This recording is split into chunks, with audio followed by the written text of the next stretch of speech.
Hello दोस्तों, कैसे हैं आप सब लोग। आज मैं आपके साथ एक आइडिया डिस्कस करने वाला हूँ। ठीक है। और समझिएगा, हो सकता है मेरी किसी चीज़ को एक्सप्रेस करने की क्षमता थोड़ी सी वैसे ही है, लेकिन जो मैं कह रहा हूँ उस पर गौर से देखिएगा। दोस्तों, ये है हमारी नंबर सिस्टम, हमारा नंबर सिस्टम यानी संख्या रेखा। ठीक है, ये संख्या रेखा है दोस्तों।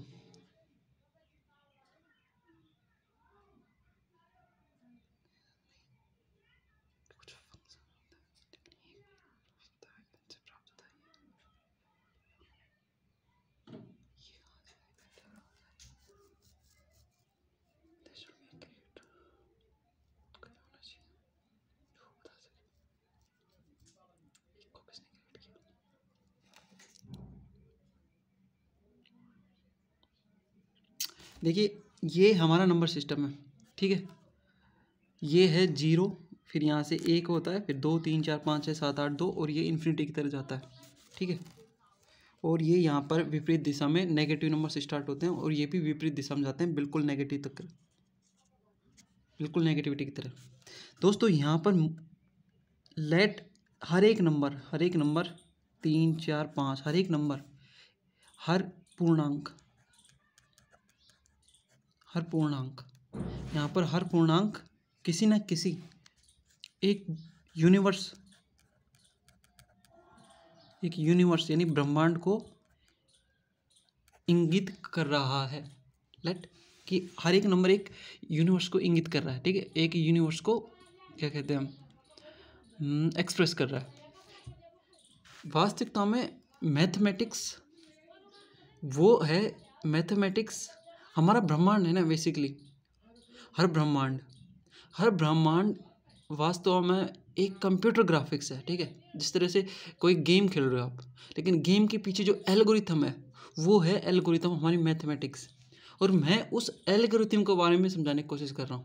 ठीक है, तो देखो यहाँ पर एक है, यहाँ पर ये हर पॉजिटिव नेचुरल नंबर है, ये एक ब्रह्मांड को बता रहे हैं। ठीक है, हर एक पॉजिटिव नेचुरल नंबर है, वो एक ब्रह्मांड को बता रहे हैं। नंबर एक अलग ब्रह्मांड को प्रदर्शित कर रहा है, नंबर 2 एक अलग ब्रह्मांड को, नंबर 3 एक अलग ब्रह्मांड को, नंबर 4 एक अलग ब्रह्मांड को। लेकिन दोस्तों, हम जानते हैं 1 और 2 के बीच में, दो संख्याओं के बीच में अनंत संख्याएं होती हैं। ठीक उसी तरह जैसे एक ब्रह्मांड के बीच में अनंत गैलेक्सियाँ होती है, उन गैलेक्सियों में अनंत तारे होते हैं, उन तारों में अनंत ग्रह होते हैं, उन ग्रहों में अनंत कॉमेट होते हैं, उन कॉमेट में अनंत तत्व होते हैं। ठीक उसी तरह जैसे 1 और 2 के बीच में अनंत संख्याएं हैं। फॉर एग्जाम्पल, मैं 1 को तोड़ता हूँ तो 1 को 0.1, 0.2, 0.3, 0.4, 0.5, 0.6, 0.7, 0.8, 0.9, 0.10। ठीक है, ये है, 1 को मैंने तोड़ दिया है। 2 और 1 3 है, 3 6 4 10 5 15, 0.6, इनको 0.1 में तोड़ दिया मैंने। ठीक है, इसको मैं 10 लिख सकता हूँ। 0.1,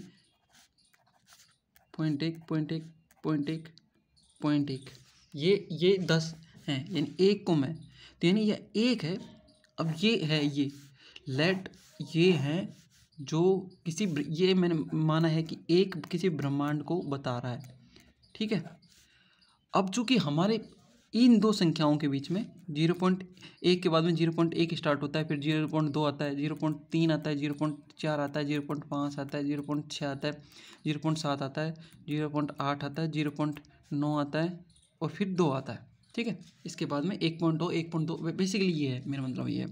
फिर आता है 2, 1.1, 1.2, 1.3, 1.4, 1.5, 1.6, ये आता है। ठीक है, अब मेरा कहने का मतलब ये है कि जहाँ पर ये 0.1 है, 0.2 है, 0.3 है, 0.4 है, 0.6 है, 0. ये फिर 2 आ जाता है। ठीक है, इन 0.1 से ये 1.1 से 1.2 के बीच में हम जानते हैं अनंत संख्याएं होती है, अनंत संख्याएं। ठीक है, अनंत संख्याएं, और वो अनंत संख्याएं कहीं हमारे बीच में, हमारे एक ब्रह्मांड में मौजूद अनंत गैलेक्सियों को प्रदर्शित तो नहीं कर रही हैं, क्योंकि कहीं ऐसा तो नहीं है कि 0.1 से 0.2, 1.1 से 1.2 के बीच में अनंत यहाँ पर अनंत संख्याएं पैदा की गई हैं, अनंत संख्याएं होती हैं, और शायद इन्हीं अनंत संख्या होने की वजह से यहाँ पर हमारे ब्रह्मांड में अनंत आकाश गंगाएं पैदा हो रही हैं। ठीक है, लेट मान लेते हैं कि 0.1 से, अब 0.1 को और छोटा कर दो, आप 0.100 कर दो, मान लेते हैं ये चलती जा रही हैं। ठीक है, ये चलती जा रही है 0.002 ऐसे। अब इनके बीच में अनंत संख्याएं होंगी, अब इनके बीच में अनंत संख्या होंगी। दरअसल 1 से 2 के बीच में जो अनंत संख्याएं हैं, 1 से 2 के बीच में जो अनंत संख्याएं हैं, वे अनंत संख्याएं डिनोट कर रही हैं हमारे एक ब्रह्मांड में मौजूद अनंत तत्वों को। फॉर एग्जांपल, हमारे ब्रह्मांड में मौजूद अनंत बहुत सारे आकाशगंगाओं को, बहुत सारे तारों को, बहुत सारे ग्रहों को, बहुत सारे ग्रहों को। अब देखो, मैं यहाँ पर 1 से स्टार्ट करता हूँ। ठीक है, यहाँ पर देखिए आप, ये है 1। ठीक है, मैंने माना 1 और ये है 2। ये ब्रह्मांड 1 है, ये है ब्रह्मांड 2। ठीक है, ये है ब्रह्मांड 1 और ये है ब्रह्मांड 2। अब हो क्या रहा है, अब हम जानते हैं इन दोनों के बीच में अनंत संख्याएं हैं। ठीक है, अनंत संख्याएं हैं। एक ब्रह्मांड में हम जानते हैं कि अनंत चीज़ें होती हैं, अनंत, बहुत ज़्यादा, बहुत ज़्यादा, बहुत ज़्यादा अनंत अनंत चीज़ें होती हैं। फॉर एग्जांपल, अनंत ही आकाशगंगाएं होती हैं, अनंत ही तारे होते हैं, अनंत ग्रह होती हैं, अनंत अनंत उन पर रहने वाले लोग होते हैं, अनंत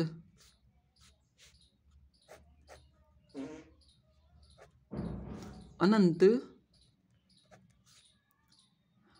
पशु पक्षी होती हैं, अनंत उन अनंत ही एक इंसान के रहने वाले लोगों के में सेल्स होती हैं,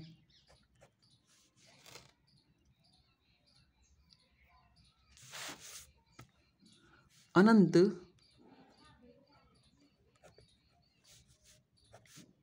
अनंत उनमें सेल के अंग होते हैं,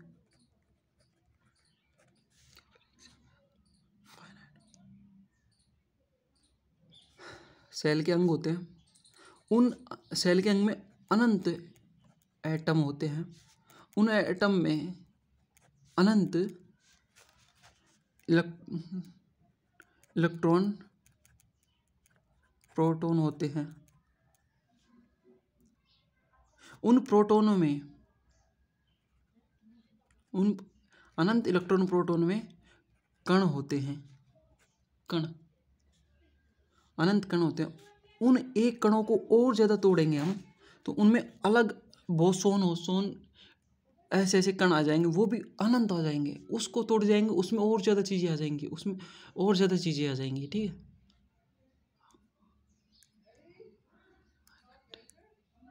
तो मेरे कहने का मतलब ये है कि कहीं हमारा मैथमेटिक्स, अब 1 से 2 के बीच में मैंने बताया कि कोई एक संख्या मैंने ले ली 0.000000001, ये संख्या है। और मान लीजिए ये संख्या है जो हमारे आकाशगंगा को प्रदर्शित करती है, आकाशगंगा को प्रदर्शित करती है।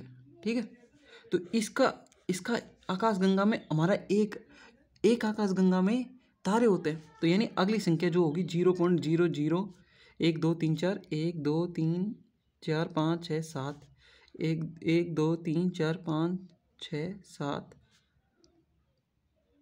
ये इससे एक छोटा नंबर है।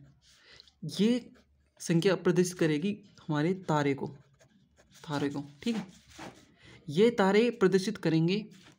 अब इससे छोटी संख्या एक और देख लेते हैं हम, 0.00000 1 2 3 4 5 6 7 8, या 9 होना चाहिए, 1 2 3 4 5 6 7 8 9।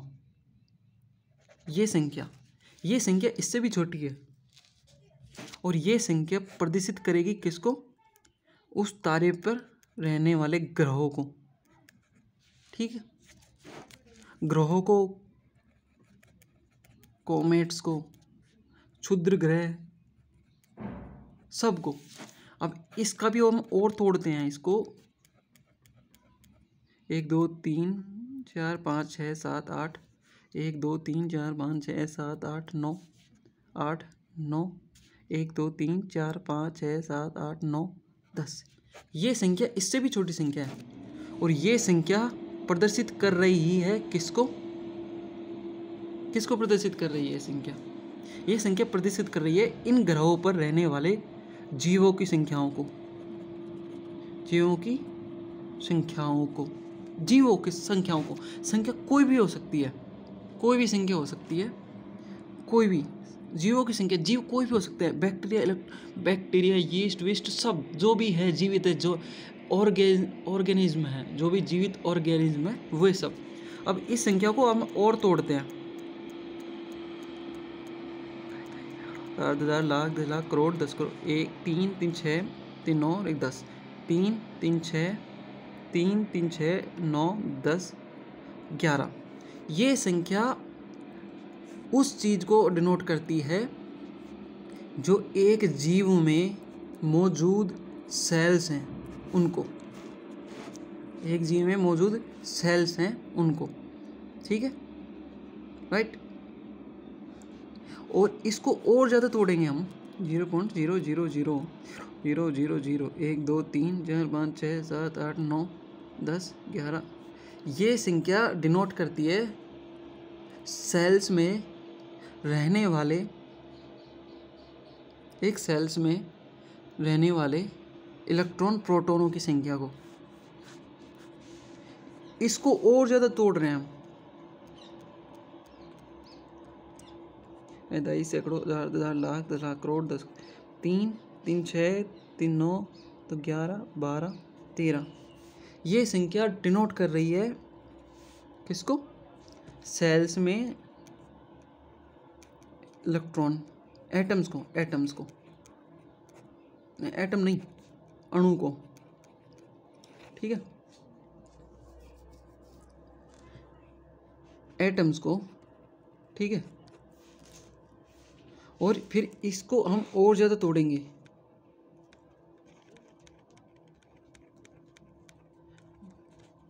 और ज़्यादा तोड़ेंगे तो ये संख्या डिनोट करती है उस एटम में इलेक्ट्रॉन प्रोटॉन को, इलेक्ट्रॉन प्रोटॉन जो बेसिक कण है।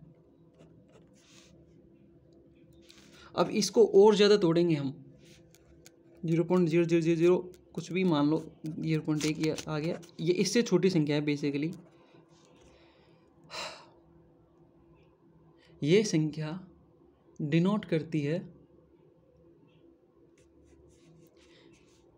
इलेक्ट्रॉन प्रोटॉन में रहने वाले कणों को, जैसे कि क्या होते हैं इलेक्ट्रॉन प्रोटॉन, जैसे कि बोसॉन कण बोलते हैं, जो सब जो इलेक्ट्रॉन प्रोटॉन में भी छटे हैं।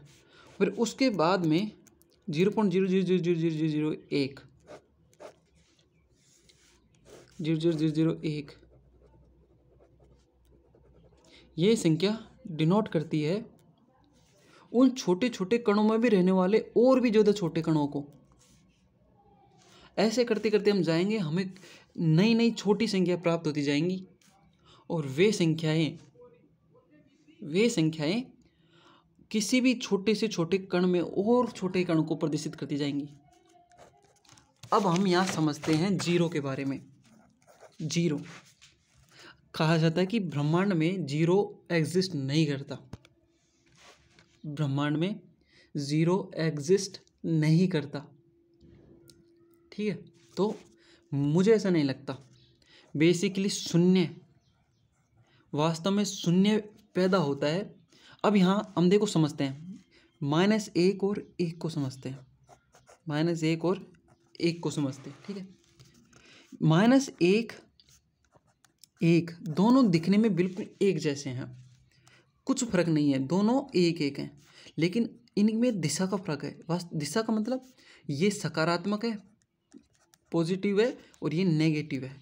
पॉजिटिव नेगेटिव का मतलब क्या है? पॉजिटिव नेगेटिव का मतलब है कि जो इसमें गुण हैं वो गुण इसमें बिल्कुल विपरीत होगा, यानी इसके विपरीत गुण वाले ये है -1, ठीक है। अब चूंकि मैंने आपसे बताया था कि एक नेचुरल नंबर एक ब्रह्मांड को प्रदर्शित करता है, यदि ये एक ब्रह्मांड को प्रदर्शित कर रहा है, तो -1 भी एक ब्रह्मांड ही होगा, लेकिन वो ब्रह्मांड इस ब्रह्मांड से बिल्कुल ठीक विपरीत गुण वाले होगा। इस ब्रह्मांड से ठीक विपरीत गुण वाला ब्रह्मांड होगा। कैसे? देखिए समझिए। क्योंकि मैंने बताया कि जो 1 का गुण है -1 उसके ठीक विपरीत गुण रखेगा। ठीक है, अब चूंकि ये इससे ठीक विपरीत गुण रखेगा तो ये ब्रह्मांड, जब इस ब्रह्मांड, मान लेती है मैं इस ब्रह्मांड को स्टार बोल देता हूँ जो 1 को डिनोट कर रहा है, और जो -1 जिस ब्रह्मांड को डिनोट करता है वो हैज समझ लेता हूँ। ठीक है, अब जब दोनों ये ब्रह्मांड स्टार और हैज कोलाइड करेंगे, जब ये जुड़ेंगे तो हमें -1 + 1 वास्तविकता में ये होगा, क्योंकि स्टार किसको प्रदर्शित कर रहा है? स्टार प्रदर्शित कर रहा है 1 को, और स्टार प्रदर्शित कर रहा है 1 को और प्लस, और हैज प्रदर्शित कर रहा है माइनस को। जब ये दोनों ब्रह्मांड कोलाइड करेंगे, यानी वास्तविकता में इनकी कोलाइड करने की अगर गहराई में जाएंगे तो यानी -1 और 1 दोनों मिलेंगे, तब हमें प्राप्त होता है शून्य। ठीक है, शून्य। और इस तरह से इस दुनिया में शून्य एग्जिस्ट करता है। वास्तविकता में जब कुछ एग्जिस्ट नहीं करता, वह एग्जिस्ट करता है शून्य। जो एग्जिस्ट नहीं करता वह एग्जिस्ट है, जो कुछ भी एग्जिस्ट ना करते हुए भी जो एग्जिस्ट करता है वह है शून्य। पर कमाल की बात यहाँ से शुरू होती है। कमाल की बात यहाँ से कैसे शुरू होती है कि इस शून्य से मैं शून्य को -1 और +1 ऐसे लिख सकता हूँ। यानी ये शून्य ने अगर इसको दूसरे तरीके से देखें तो इसने, ये हैज वाला ब्रह्मांड है और ये स्टार वाला ब्रह्मांड है, इसने इसको प्रदर्शित कर दिया, यानी इस शून्य से। यानी जब दो ब्रह्मांड आपस में कोलाइड किए, वो जो ब्रह्मांड जो आपस में कोलाइड किए, जो ब्रह्मांड आपस में कोलाइड किए, कौन से ब्रह्मांड? -1 वाले और 1 वाले। ठीक है, ये जो दोनों ब्रह्मांड कोलाइड किए तब हमें शून्य प्राप्त हुआ। अब यहाँ से जो ये दोनों ब्रह्मांड थे, इनका एग्जिस्टेंस, इनका अस्तित्व खत्म हो चुका है। ठीक है, इनका अस्तित्व खत्म हो गया है। लेकिन एक मजे की, और लेकिन अब यहाँ पर क्या बचा है? यहाँ पर बचा है हमें 0। यहाँ पर हमें शून्य प्राप्त हुआ है। लेकिन जब शून्य प्राप्त हुआ है तो मैं शून्य को यहाँ पर 3 + और 3 रख सकता हूँ। यहाँ पर शून्य को मैं -2 और +2 रख सकता हूँ। यहाँ शून्य को मैं -4 और +4 रख सकता हूँ। यहाँ शून्य को मैं -5 और -5 रख सकता हूँ। मतलब क्या है कि यहाँ जो शून्य इन दोनों ब्रह्मांडों के कोलाइड होने से बने थे, उस ब्रह्मांड के कोलाइड होने से बने थे, वो जो शून्य प्राप्त हुआ था, जब दोनों ब्रह्मांड जो बिल्कुल एक जैसे थे लेकिन वहाँ उनके गुण बिल्कुल विपरीत थे, जब वे आपस में दोनों ने कोलाइड किया तो कोलाइड करने पर वो ब्रह्मांड शून्य प्राप्त हुआ। जब दो ब्रह्मांड जो बिल्कुल एक जैसे थे लेकिन विपरीत गुणों वाले थे, वो जब कोलाइड किए तो हमें शून्य प्राप्त हुआ। लेट कि यहाँ एक ब्रह्मांड था, -1 और 1, ये दोनों ब्रह्मांड थे और ये बिल्कुल विपरीत दिशा वाले थे। इन्होंने कोलाइड किया और यहाँ पर शून्य प्राप्त होगा। तो यहाँ पर हम बोलते हैं कि ब्रह्मांड का एंड, एक ब्रह्मांड का एंड। ठीक है, एक ब्रह्मांड का एंड, एक ब्रह्मांड का एंड। ठीक है, लेकिन अब यहाँ पर यह शून्य है, लेकिन मैं शून्य को -3 और +3 भी रख सकता हूँ ना। तो यानी बेसिकली अगर इस हिसाब से देखें तो यहाँ शून्य ने 1 और 2 नए ब्रह्मांड पैदा कर दिए, -3 +3, -3 और +3। ये दोनों ब्रह्मांड है, ये दोनों ब्रह्मांड भी बिल्कुल सेम है, ये दोनों ब्रह्मांड भी बिल्कुल सेम है, लेकिन गुण इनके भी विपरीत है, क्योंकि ये +3 है, ये -3 है। यानी इन दोनों ब्रह्मांडों के गुण विपरीत है। लेकिन जब ये दोनों ब्रह्मांड फिर से कोलाइड करेंगे, -3 और +3 फिर से कोलाइड करेंगे, फिर से उन दोनों ब्रह्मांडों का ब्रह्मांड नष्ट हो जाएंगे, फिर से हमें शून्य प्राप्त होगा।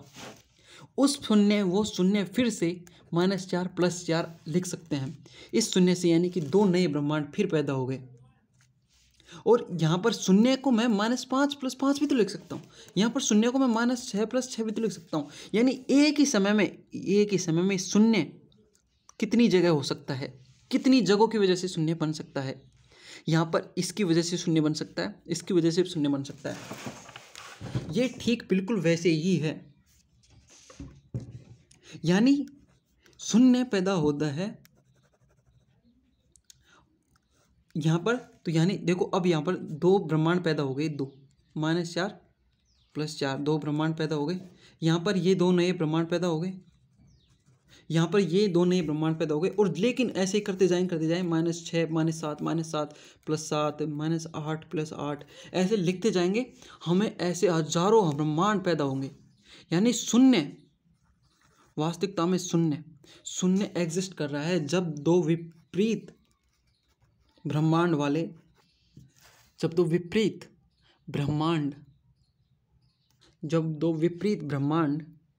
कोलाइड करते हैं तो शून्य प्राप्त होता है।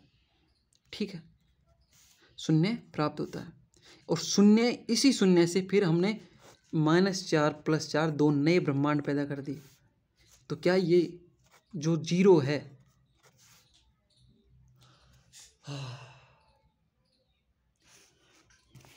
अब हम आगे और बढ़ते हैं थोड़ा सा।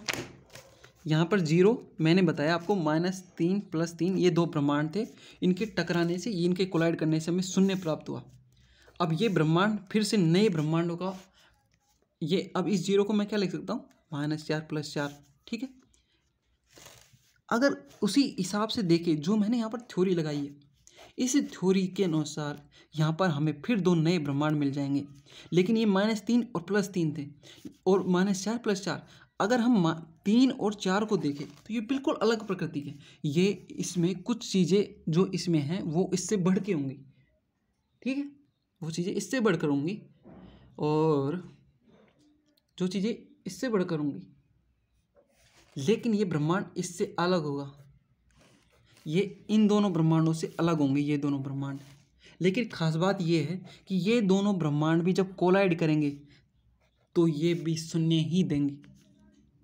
फिर ये 0 फिर से नया ब्रह्मांड पैदा कर देगा।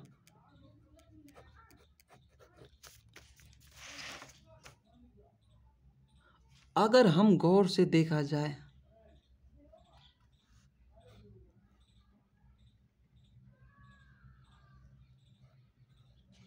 -5 + 5 वास्तविकता में इस हिसाब से मैंने जैसे आपको बताया है, उस हिसाब से देखा जाए तो शून्य तभी एग्जिस्ट करता है जब -5 और 5 दोनों एग्जिस्ट करते हो। यानी ये दोनों एक साथ एग्जिस्ट करते हैं, शून्य और -5 + 5 ये दोनों एग्जिस्ट करते हैं एक साथ। लेकिन यहाँ पर शून्य -5 -6 + 6 -7 + 7 -7 + 7 ये भी तो एग्जिस्ट, 0 को एग्जिस्ट करता है। तो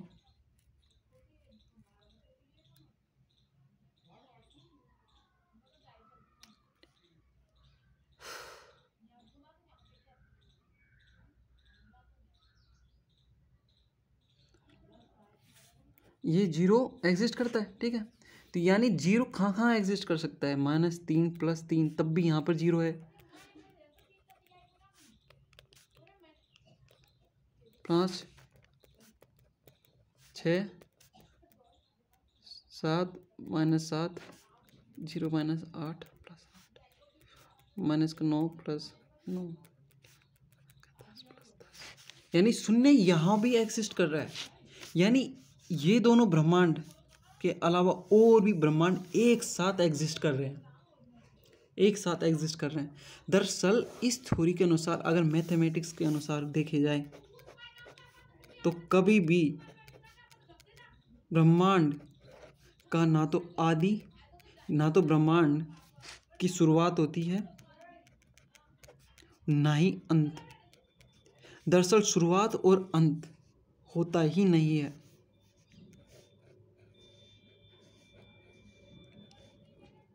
शुरुआत और अंत होता ही नहीं है।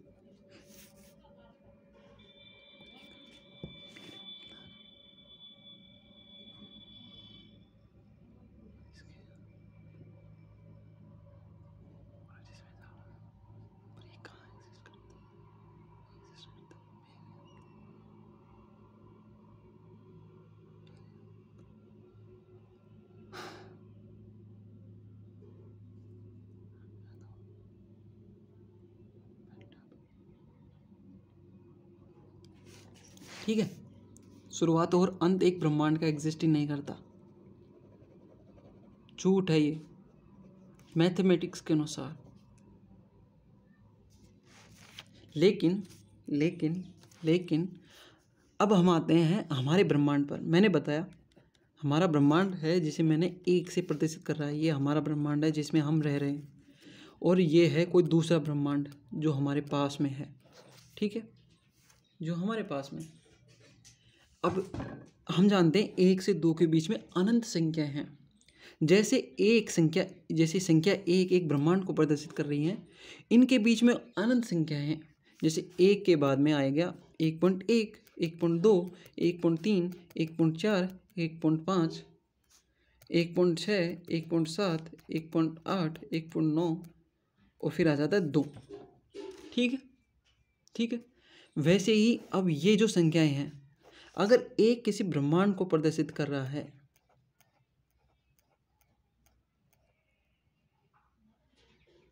हो सकता है कि ये संख्याएं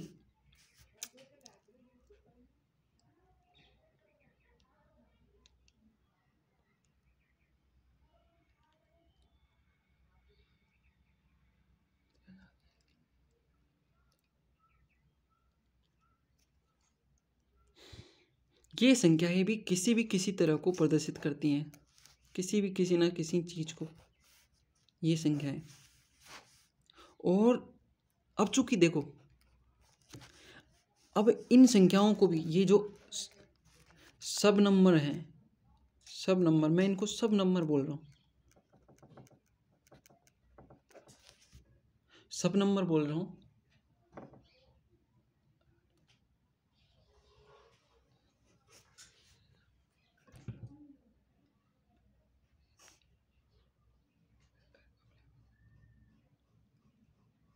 अगर ये संख्याएं सब नंबर हैं,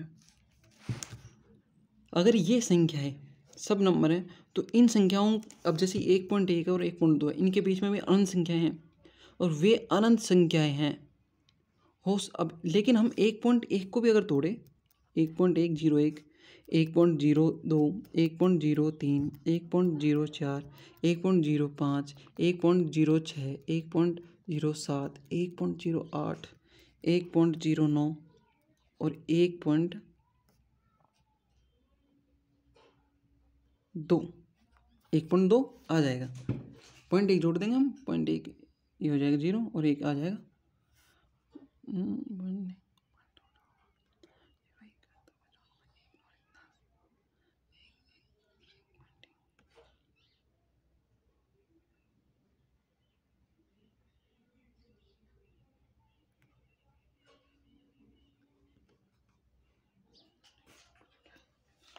ठीक है, ये 1.1 आ जाएगा। ठीक है, अब ये 1.1 है। अब ये नंबर्स भी हमारे ब्रह्मांड में मौजूद किसी ना किसी चीज़ को प्रदर्शित कर रहे हैं। अब आते हैं हम हमारी आकाशगंगाओं पर। हम जानते हैं कि हमारी आकाशगंगाएं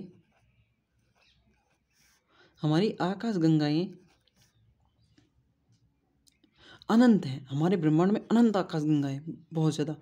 ठीक वैसे ही जैसे 1.1 और 1.2 के बीच में मौजूद अनंत आकाशगंगाएं हैं, मौजूद अनंत संख्याएं हैं। वे अनंत संख्याएं हो सकता है कि हमारे ब्रह्मांड में मौजूद अनंत आकाशगंगाओं को प्रदर्शित कर रहे हैं। मान लें हम रैंडमली इन 1.1 1.1 और 1.2 के बीच में रैंडमली 1.1 और 1.2 के बीच में भी हम जानते हैं कि अनंत संख्याएं हैं। अनंत संख्याएं क्या होंगी? या अनंत संख्याएं अनंत आकाश, मान लेते हैं कि आकाश गंगाओं को प्रदर्शित कर रही हैं, ठीक है। अनंत संख्याएं अनंत आकाश गंगाओं को प्रदर्शित कर रही हैं। ठीक वैसे ही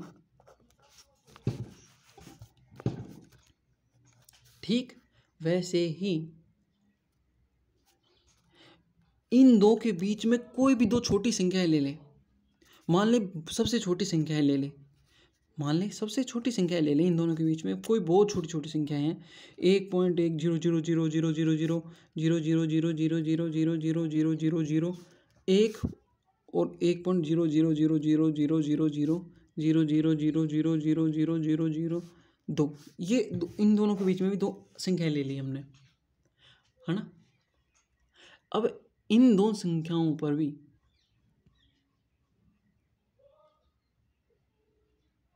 इन दो संख्याओं में भी जो अनंत संख्याएं हैं, हो सकता है कि वे अनंत संख्याएं हमारे सोलर सिस्टम, हमारे एक आकाश गंगा में मौजूद अनंत तारों को बता रही हो, ठीक है। वे सिस्टम हमारे आकाश गंगा में मौजूद अनंत तारों को बता रही हो। ठीक, अब इससे भी दो छोटी संख्याएं ले लेते हैं हम। 0.00000 एक ये ले ली और 1.0000000 ये संख्याएं हैं। ये संख्या इन संख्याओं से भी छोटी है, ठीक है। हो सकता है ये इन दोनों के बीच में भी अब अनंत संख्या है, इन दोनों संख्याओं के बीच में भी अनंत संख्याएं हैं। ये हो सकता है कि ये अनंत संख्याएं हमारे सोलर सिस्टम में मौजूद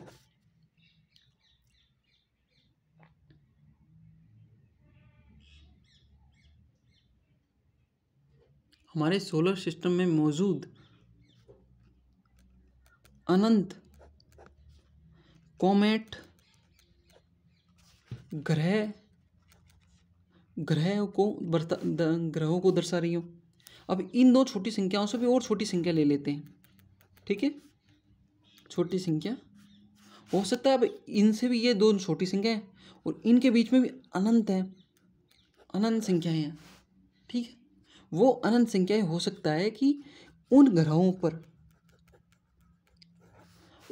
में मौजूद अनंत एटम्स को बता रही हूँ, ठीक है।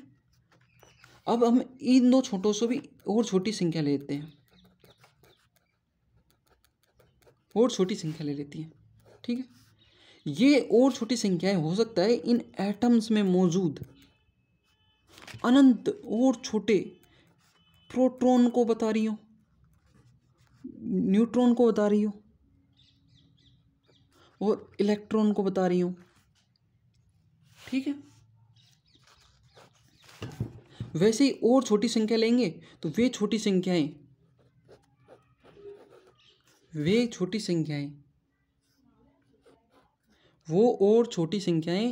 उनके बीच में भी अनंत छोटी संख्याएं होंगी और वे संख्याएं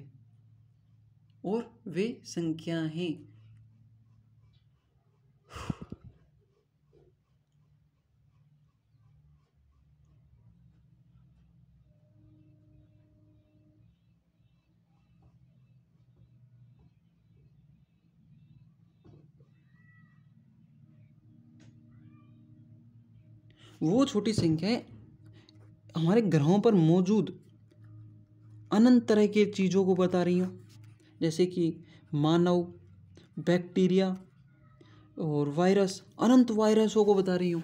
वायरसों की, मानव की अनंत संख्या, वायरसों की अनंत संख्या, यानी जीवों की अनंत संख्याएं बता रही हूँ। आप समझ रहे हैं? हो सकता है वो और छोटी संख्याएं, इनसे भी और छोटी संख्याएं ले लेते हैं। वो और छोटी संख्याएं हमारे ग्रह में मौजूद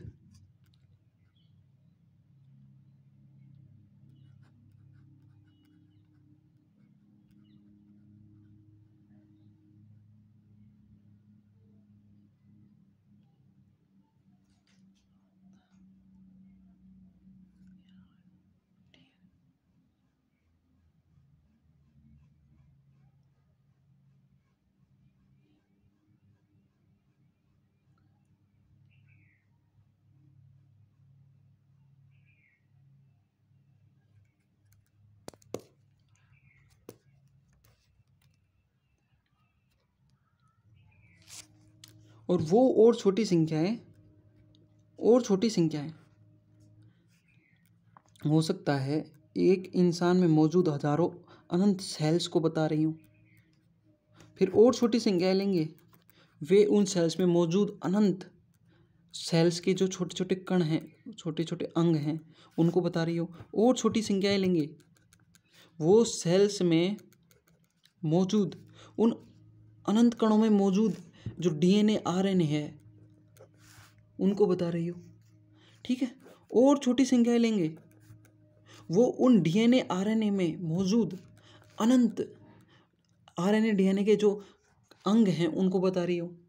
और छोटी संख्या लेंगे हम, वो उन डीएनए आरएनए के जो कण हैं, उनमें मौजूद अनंत उनके कणों की संख्या, उनके अंगों की संख्या बता रही हूँ।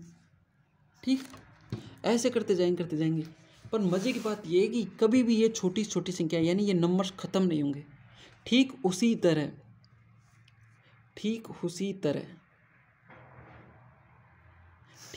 तरह इस ब्रह्मांड में हम कोई भी कण है उसको तोड़ते जाएंगे, हमें कोई ना कोई नया छोटा कण प्राप्त होता जाएगा। समझ रहे आप? हमें कोई नया छोटा कण प्राप्त होता जाएगा, और वो कण उसी मैथमेटिक्स के नियम का पालन करते हुए उसमें से भी और छोटे कण प्राप्त होते जाएंगे, फिर उसमें से भी और छोटे कण प्राप्त होते जाएंगे, उसमें से भी और छोटे कण प्राप्त होते जाएंगे। लास्ट तक, अनंत तक ये प्रक्रिया चलती रहेगी, और हमें छोटे छोटे उससे छोटा कण प्राप्त होते जाएंगे। वास्तविकता में कभी अंत होगा ही नहीं, पर हमें कभी भी शून्य नहीं मिलेगा। मज़े की बात ये है।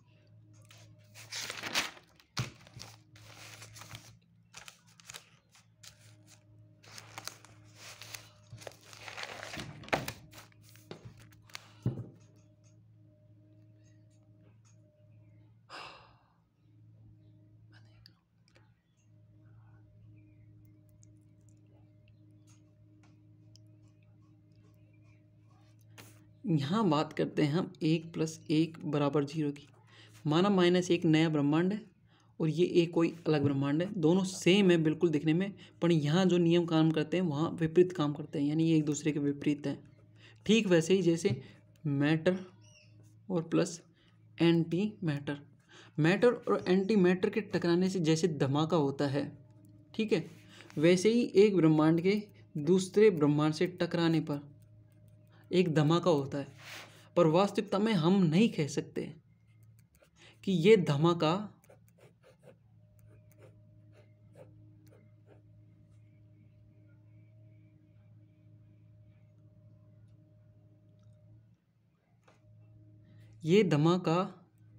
पर मैंने कहा कि -1 + 0 ये बैलेंसली एक साथ एग्जिस्ट करता है, यानी एक दो ब्रह्मांड जो एक दूसरे के विपरीत हैं, उनका एक साथ एग्जिस्ट करने के लिए शून्य का एग्जिस्ट करना जरूरी है। लेकिन जब एंटी मैटर और मैटर को एक दूसरे से हम कोलाइड कराते हैं, एक दूसरे से वो जुड़ते हैं, तो धमाका होता है। वैसे ही यहाँ इस ब्रह्मांड के और इस ब्रह्मांड के दर्शाने पर क्या वो धमाका करेगा, या फिर धमाका हो रहा है तो हम ये पता कैसे करेंगे कि वो वास्तविकता में -1 + 1 = 0 हुआ है या 0 = -1 + 1 हुआ है। यानी ये धमाका इस दोनों ब्रह्मांडों के कोलाइड होकर शून्य पैदा करने से हुआ है, या शून्य के धमाके होने पर ये दोनों ब्रह्मांड पैदा हुए हैं, हम नहीं कह सकते। और इसी वजह से किसी ब्रह्मांड के